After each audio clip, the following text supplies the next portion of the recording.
What's going on, people? Welcome to another episode of RoundURS. On today's episode, I'm going to be speaking to Alphie Valentine. He's an entrepreneur, motivational speaker, and also an author. I really enjoyed this episode with Alphie, man. The guy brings such a great energy into the room. We spoke about his influence in dubstep, being around his brother Benga.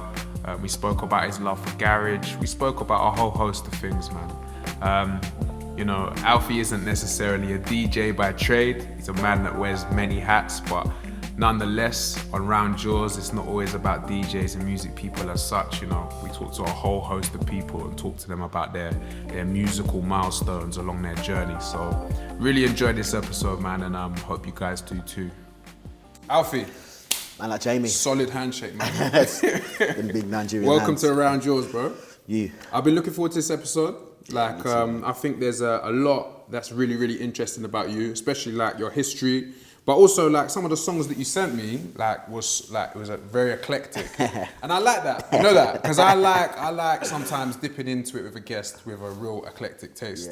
Yeah. I like to kind of think of myself as someone who's got eclectic taste too. You know what I'm saying? And some of the songs that you sent me, I was like, raw, that's a vibe. It's a vibe.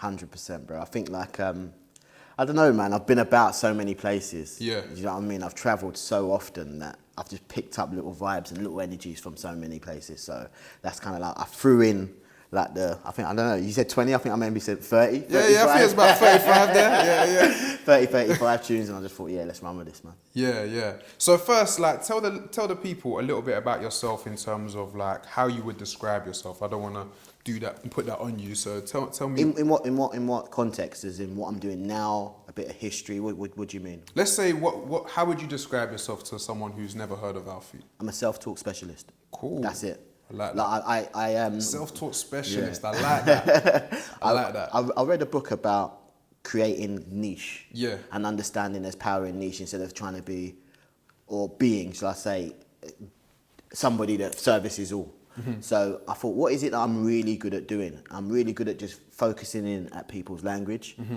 picking up the words that are limiting, mm-hmm. that stop their creativity, mm-hmm. and just go and expel that word. Mm-hmm. And doing it so seriously, like just little things that people come away from it and they feel, you know what? Yeah, let me do that. And when they've done that, it's like the results that people get are very, very.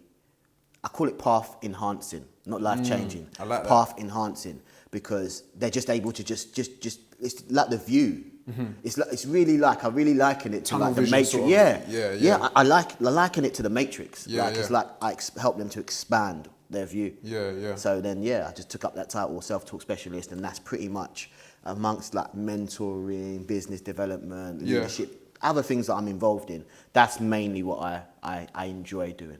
Has that always been something you've been passionate about and like a talent for you? Has that always come easy to you?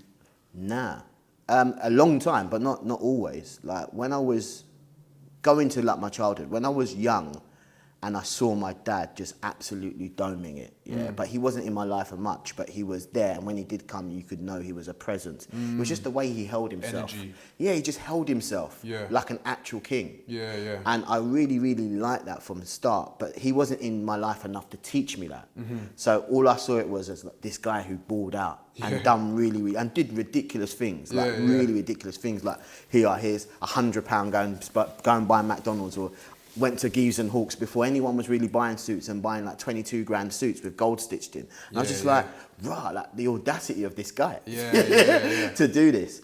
But he didn't teach me any of it. And when he kind of left us in this big house, I'm just jumping a bit, but he left us in this big house and my mum had to fend, and I went from this sort of balling lifestyle to my mum who had 3 jobs, and we used to go with her to her cleaning jobs and things of that nature.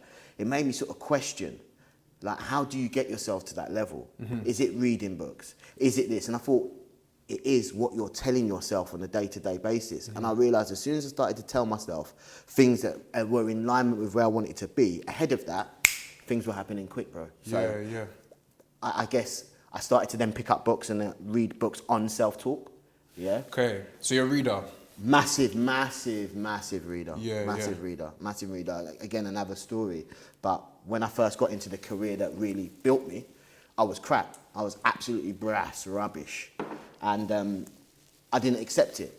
And in my breakout year, 2009, 9, I read 80 books. And that was it. And I didn't only just read, I developed techniques for retaining information. Do you know what I mean? Yeah, yeah. And that really propelled me from one level to another level where I was rubbish, not doing any numbers because it was sales, to absolutely doming it. Yeah. So yeah, books reading is a massive part of my life. I think that's a really good thing to touch on there, because in terms of learning, like I think understanding how you learn for anyone is really important. Took me, I think, really about 30 years, like in all honesty. I remember in school really struggling to like absorb information. Like I remember like working really, really hard to try and like, you know, like, oh, this test is coming up. Like I know it's important, I got to do this to get into so and so, but never really retaining the information, you know. And I was saying to Lorraine earlier, like when I learned how to properly retain information was when I was doing things physically. Yeah. Physically learning, do you know what I'm saying? But coming back onto like some of the points that you touched on, when you grew up, like how many brothers and sisters did you have? What was the family unit like? So I had 3 immediate brothers. Okay, And all we were older? nah, so 1 older. 1 younger? And 2 younger. Oh, okay, yeah, so cool. there's 4 of us. Yeah. And we were just, because we were black, we were we were very, very, we amused ourselves. Yeah, do you know yeah, what I mean? My mum used to create up, and it's funny you were saying this. I was having a conversation with somebody the other day when I was just like, my mum is an angel. Yeah. Like she used to create so many games so that we would be distracted from the fact that we were actually broke. Yeah, She would make games, and those games would keep us entertained for like days. And then it wasn't until we started to find our own. I remember my mum sort of getting the box. And you remember the box TV? Do you remember you get box? 449 or something like that. She got us the box and then we got it chipped. Yeah.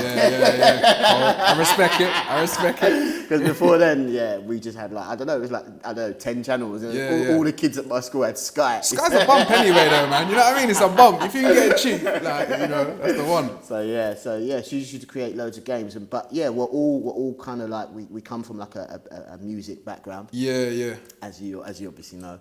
But yeah, we were all like cool. We were boisterous, but because we were in a very different area. Yeah. We kind of just gelled together. We've always had. Like, and it was like the family. Yeah, unit. That's nice, man. Yeah, because we didn't have any cousins or anybody that was remotely close to us, except for my uncle in London. Yeah. And I'd go and see him when I got kicked out of school. Yeah. Apart from that, it was like us. So yeah, we built a very, very close knit.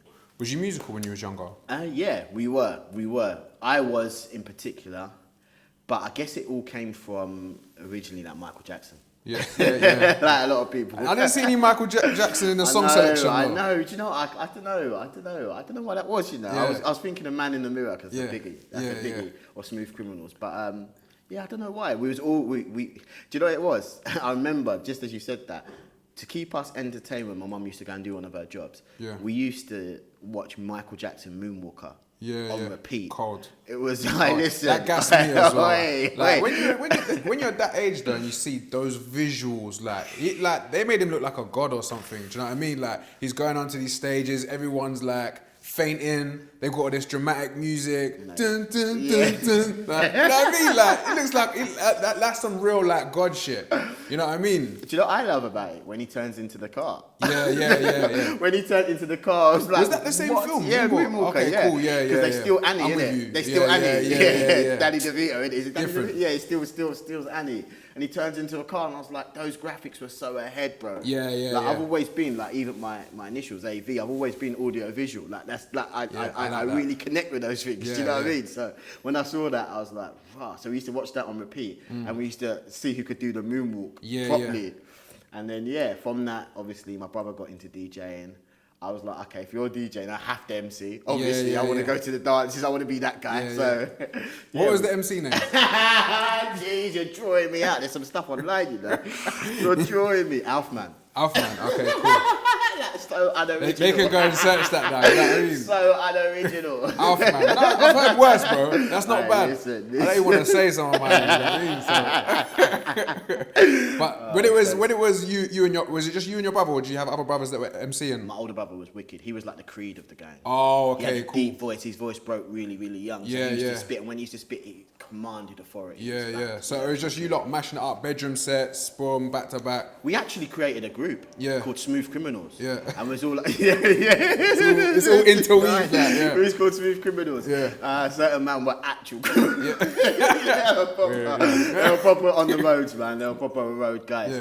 Yeah. And then there was us three, and Scream was part of it. Scream was part of it. We had a couple other DJs as well, and we was just mashing up south. Yeah, that's cold. So they were like your formative years, yeah? Or were you younger than that? No, I'd say that I did that when I was probably like from 16 to like 18. Oh, okay, cool. So that really was like the time where you was picking up your flavour and that, like you was like, right, okay, cool. This is the little pattern. This is what I'm gonna be moving in. 100%. But you was moving around with people that actually did go on to do massive things in music. Massive. Yeah. Absolutely created scenes and just absolutely domed it, and it was amazing to see. Yeah. Because a lot of people don't like. For me, I love the journey. Everything I talk about is the journey. So for me to be able to see them, like even like how they connected, the first sets they did, and how that grew. It's a special. Like most people won't ever get to see the back. I saw the journey, man. It's an amazing thing. That's what I want to know more about though, man. Because I swear it's like, when I'm doing this as a platform and like what I want to learn from each guest is kind of like those moments. And like this one is a very, very interesting one because it's like even before the inception of dubstep or whatever, you know, the people coined it as the genre, you was really there from the beginning, like beginning, like roots of like seeing people like Screamer and Benga around you. So like talk to us about like the sort of energy and the habits as well, actually, the habits of what you guys were doing. So ultimately what it was to begin with, I remember like my brother was probably about 12, 13. And we'd taken him into Big Apple Records in Croydon, which is a big hub. That was a big hub for anybody who came out of that garage, which then turned into like, I'd say dubby and then dubstep sort of sound. And it was taking this young guy who up until then we're all the same, like we were doing sillinesses, but we weren't bad breeds.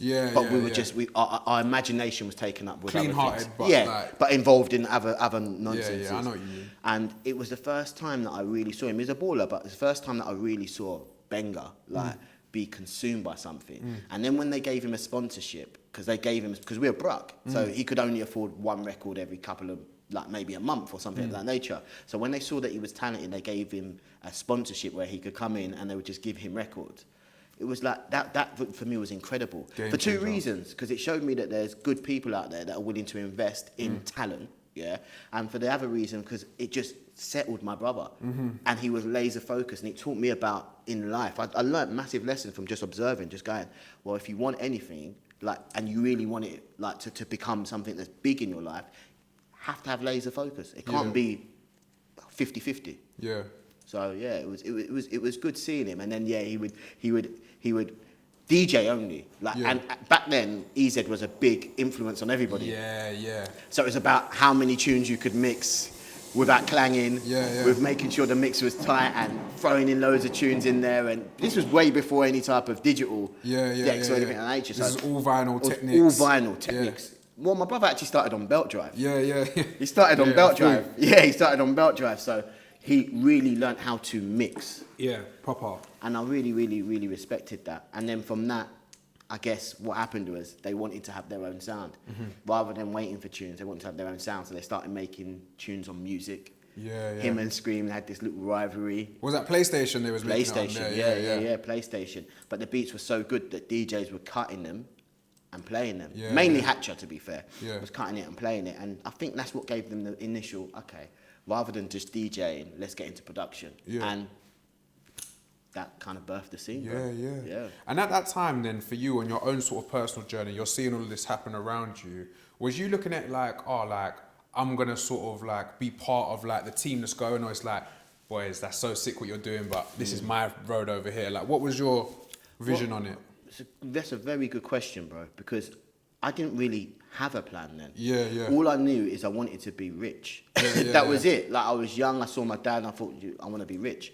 And I thought, let me MC, and that just didn't work. That didn't work. My mind was in the wrong places anyway. All I wanted to do was be rich, and I did it for the wrong reasons. Like attention. Do you know what I mean? That type of thing. So for me, it was like, I quickly stepped back and just let my brother be. I just stepped back from it and went, you know what, rather than me attempting to or forcing this. Yeah. It's not natural to me. Yeah. Like, I was actually quite lyrical because I've always been an intelligent person. Do you know what I mean? I can imagine as well, even from the choices, from your song selection, like we were talking about the other night, it was like the New York East Coast sort of like influence, but you picking very lyrical songs like the Nas Rewind song, super lyrical. So I can imagine you kind of like deep in it and like maybe trying to be a sort of like a lyrical on a 140 type vibe. You know what I mean? So do you know who really I give it up to? There's two MCs that when I was younger, I just used to love. There's loads of MCs that were great, but for me, I used to say, that's who I want to be. Kano and Getz. Lyrically, I was just like, these guys are ahead. Yeah, bro, like, I relate. I think that's the reason why I started rapping, man. Like, real talk, I think my cousin showed me a Kano song, and like, at the time, I was only listening to hip-hop. You know what I mean? Like, all the stuff you get fed, like, it's such a product. It's so influential. So when I was getting that as a younger, I was like, yeah, man.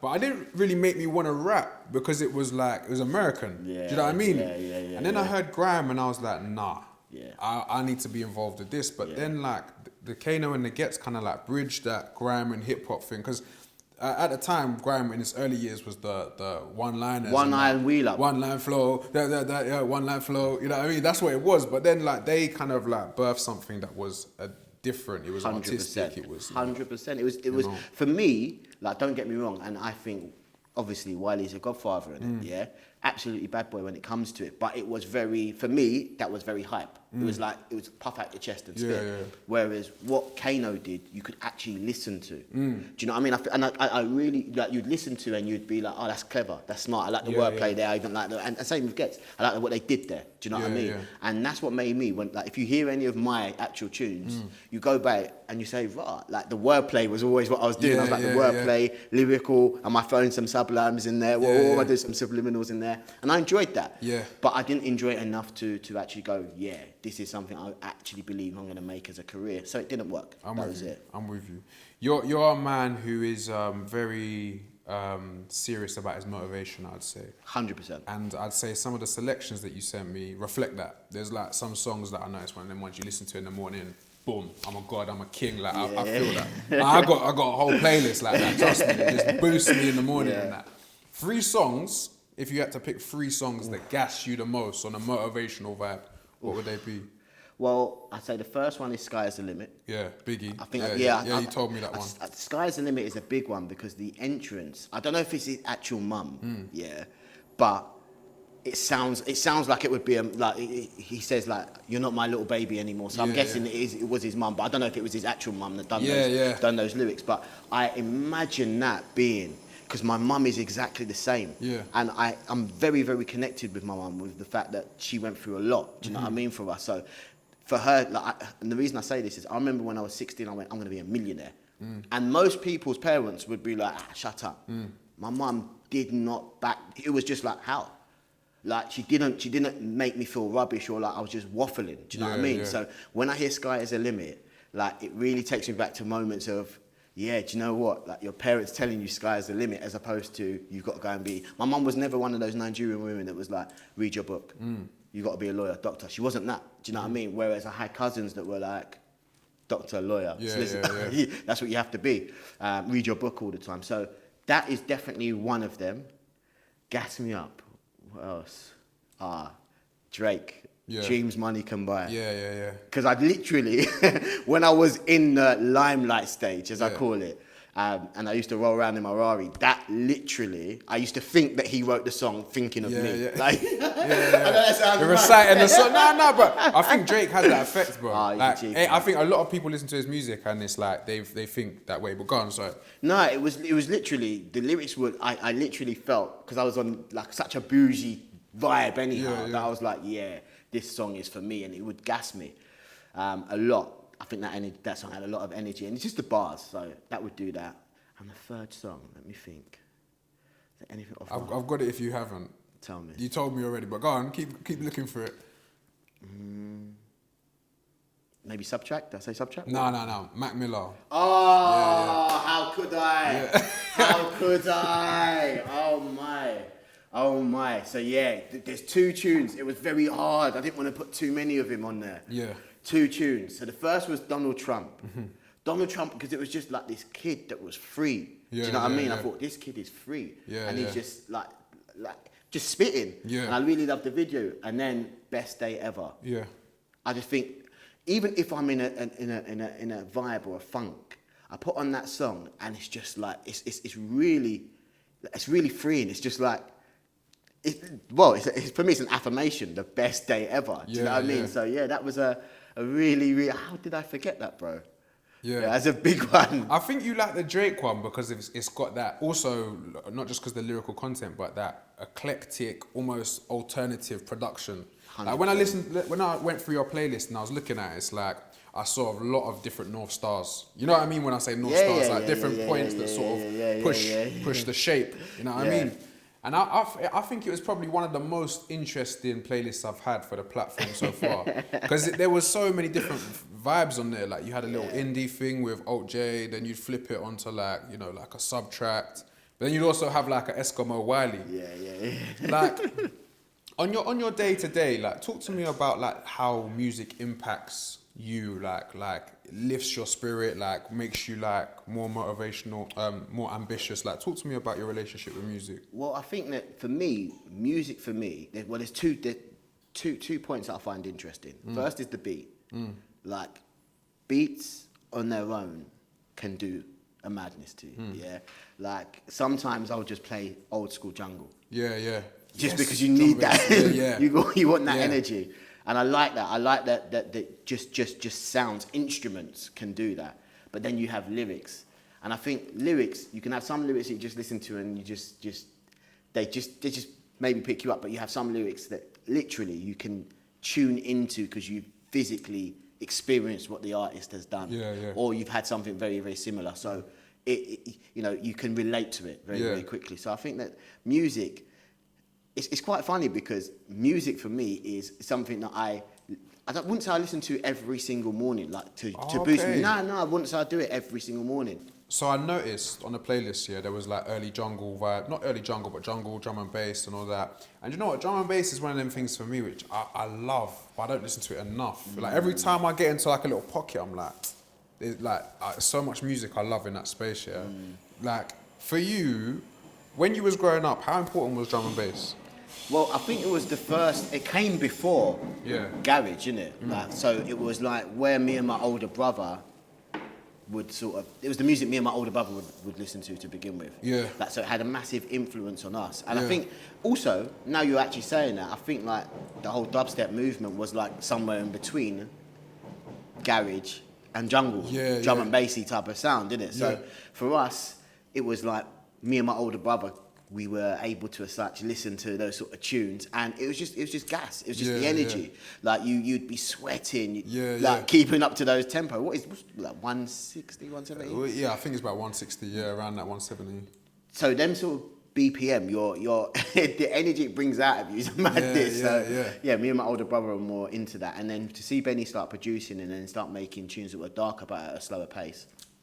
It had a good influence on us. You must have seen some mad moments, like going out while your brother was like going from bedroom DJ to what he became, like literally the birth of a scene. But not just that, like those moments. Like I remember you talking to me about on the phone, like seeing people like gassed. I think signing your brother's chest and stuff like that. Well, the first crazy thing was when we was in a place called Pukkelpop, which was Belgium. I vividly remember it.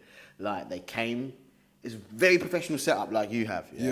And it was more, the thing was, I was like, we used to just turn up at raves, go through the back, you'd get 80 quid, play your set and then duck out. Now you've got people picking him up, designated to us. Like giving up, like we had hotel rooms paid. We'd go to the festival. There'd be a rider there, like with everything. And my brother was nuts, so he would ask for like peanut M&Ms and these mad things that you wouldn't normally get in these mad countries. And everything would be proper, like set list, set time, everything of nature, lighting, DJ. And I was like, rah. I remember that going. And then when we went into the stage and he stage dived, I was like, oh my God, this guy's actually famous. This is official now.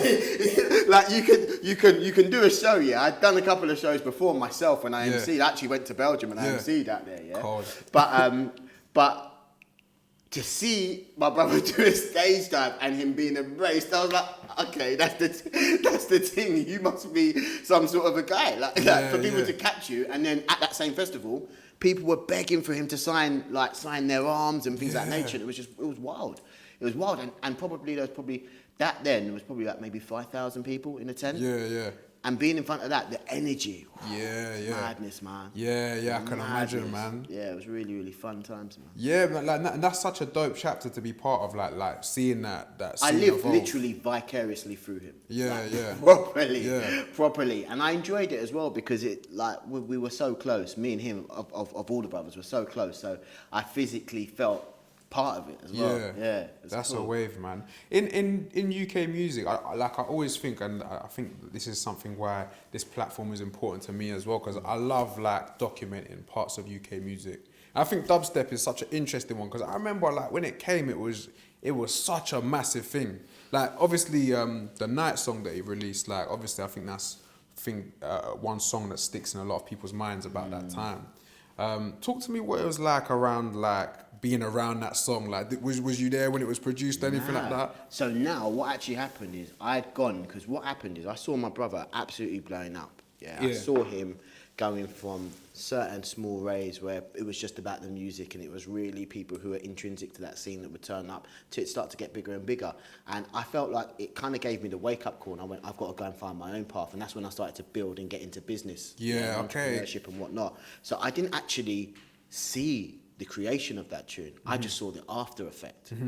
It was actually Skepta and EZ that were blowing that tune up. Yeah, and then because they were spitting on it. Oh my gosh, Skepta. Well, EZ obviously just playing it. But. Skepta really, and Boy Better Know, fair play, they smashed that tune, man. Yeah. Really, really smashed that tune. And then when I started hearing it get real plays amongst DJs, that's kind of when I kind of looped back in. But now I'd already started to build some success. So it wasn't just like I'm vicariously looking through my brother's eyes and just living his life. I had my own. Your own thing, and it was running parallel. And that's beautiful, man. And literally, that's a beautiful word. It was beautiful because we were both. Like I was king in my scene. He was in his, and we just linked the energies together. And we were like, I don't know, it was mad, man. It was a force. Yeah, proper. It was good. And I think that's something that's good to touch on in terms of like what you've done in your lane, because I feel like what I know you for the most is your content. Like when I'm digesting your content online, I feel like, you know, I digest a lot of like positive content. I try to anyway, especially online. Like I try to align myself with people that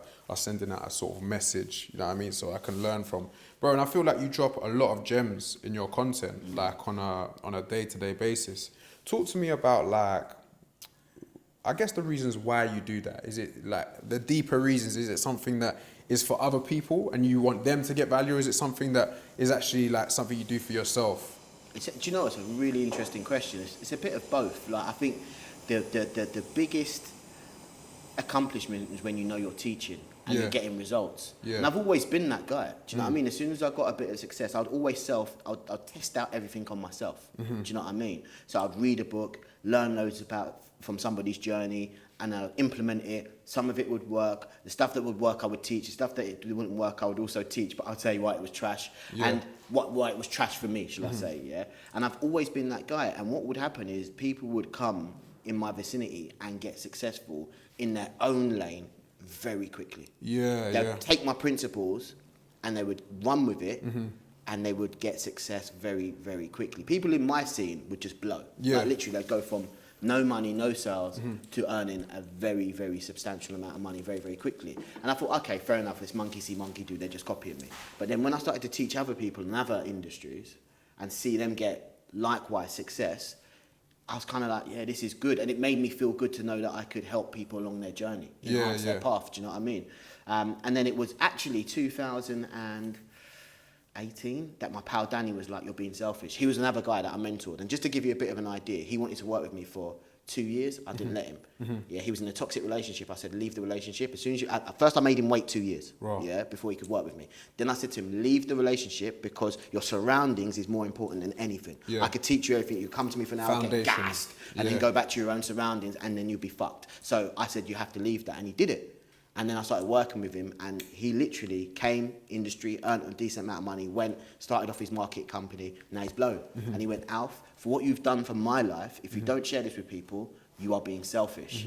And no one has ever spoken to me about content like that ever before. Yeah. So I was like, okay. I thought, first my ego, I just had to put my ego to the side. I thought, is it me being selfish? Then I thought, I've always been this guy that's like loud, energetic, wild, lived a party lifestyle as well. Do I really want to go on socials and start saying, this is what you should be? This is what you... And then I thought, nah, that's the wrong message. Not should be. This is what I've done. Yeah. This is the... Take what you will. Take what you want. Yeah. Question... And do you know what? Bigger thing, question everything. Because that's what I did.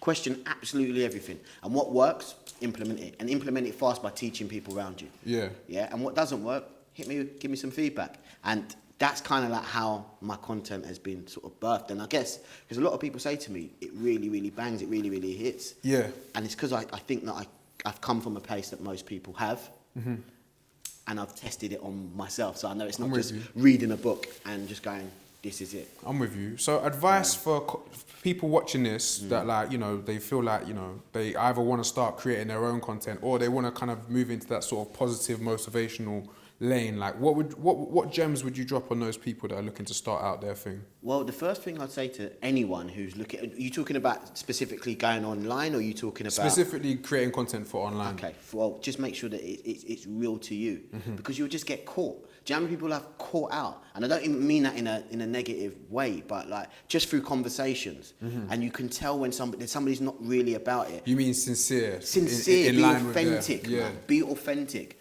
Like, because so many people are doing things, like, and I haven't talked about this, but I had a real sad point. A really close friend took his life not too long ago, like 3 weeks ago, yeah? And it's because so much is in your face to try and keep up. And I use that word, try, it's a weasel word, keep up. Instead of just empowering people, just go and be. Like, my name is Being Alfie because I'm being Alfie. Do you know what I mean? I've never ever wanted it to be, okay, like somebody who has to look at it and go, you know what, because I see this, that's what I need to be. I take influence from things, yeah, 100%, like everybody. But there's literally for me, just going off into a bit of a tangent, but the whole way the internet is set up, following people. What the fuck? I support you. You'll never hear me say I follow somebody. Yeah. I never want anyone to follow me. Support me. You like my thing? Support it. Done. Do you know what I mean? And I think the first thing I'll say is just be very, very authentic to yourself, because the energy you're putting out there, some people are going to take for gospel. So if it isn't authentic, you're literally feeding someone bullshit. You can literally open up their mouth and put shit in their mouth. Yeah, so I feel you on I'm that. not into it, man. Like, be authentic's the first thing. I feel you on that. And I think inside of that is self-awareness as well. Because I feel like you're someone who has very good self-awareness about, like, I guess your own ability, but I guess also kind of like perception of words and yourself. Does that make sense? Well, self-talk specialist. Yeah, we went full circle there, baby. Yeah, so I mean, I have to be. Like, I think everything in life is a sell anyway. Like, I've sold my kids to agree with certain things that I know are good for them. Do you know what I mean? Like, everything in life is a sell. Communication is the top skill. Like, and I think so many people are poor communicators because they live in the me economy to begin with. It's all me. They don't think win-win. They don't think with the end in mind. They don't think from another person's perspective. So all they're doing is clashing a lot. So I think that communication is such a big skill and key. So I am really careful, because I've seen what the right words, and don't get me wrong, I'm not perfect in any way, shape or form, but I've seen what the right words can do for a person. I've also seen what the wrong words can do for a person. I really think that in life, like, the words are really, really important to what effect you can have on that person. So, who's an artist that you feel is the best communicator? Ooh, that's a bad boy question. Currently? All time. Ooh, oh mate, you're hitting me. Someone that someone's message that resonates on a deeper level. So if I'm going to say that, I have to give you two. All right. I have to give you two. So the first in the US is Nas. Yeah. I don't know. I just really like what he spits and how he spits. Favorite Nas album? Illmatic. Okay. Stillmatic, sorry. Right. Stillmatic. Illmatic's good. Stillmatic for me. Stillmatic. Interesting. Stillmatic for me is my favourite. And then in the UK, 100%, Wretch Free 2. Okay. Yeah, I don't know, man. Like that guy can just, because you know what it is. I like when I've seen people's journeys. Obviously, we see what he came in through. Tractor. Was it Tractor? It was called Tractor. Yeah, is this like what commercial release? But then before that, Movement, all exactly those things. that. Movement was big as well. With him, Gets. Shame they never done a project, man. Yeah, man. Yeah, that was big. I only found out about that a lot later from me doing my research into him. Yeah. So, but to see that journey, and I know what the limelight can do. Yeah. The limelight can fuck people's sound up completely. Yeah. Do you know what I mean? Because when you're in Expectations. and not even just that, you get accustomed to a lifestyle. Say that somebody shells you 100 bags to produce this style of music, but your heart's in this style of music. Yeah. What are you gonna do? Yeah. Reject that once you're comfortable with that lifestyle and go back to this and take the risk? Do you know what I mean? So when I started doing the research and looking at and then where he's come from, I was just like, this guy is lyrically deep. And very, very talented. Yeah. So yeah, Wretch Free 2. Right, you're on an island, yeah. You can only listen to one album for the rest of your life. What album is that? Oh, that is so challenging. Do you know why this is so hard to weasel word? Challenging for me. Yeah, go on. Because it's so eclectic. Yeah. So I know you struggle with this one. It would have to be Stillmatic. Yeah. Okay, so there's two, and one I'm very biased, so I can't even answer this question properly. One would be Benga, obviously. His Diary of an Afro. I was about to say that, yeah. Diary of an Afro Warrior for me, because I just feel all of those tunes. But if I had to listen to it for lyrics, then it would be Stillmatic for sure. Cool. We've got Rewind in the mix we're about to go into. Yeah. Yeah, do you know what? Let's go into the mix. Let's do it. Yeah. Let's do it, bro, thank you so much for today, man. All day, man. I appreciate it. It's been a dope interview, man. Yeah. Love. Enjoyed it, man.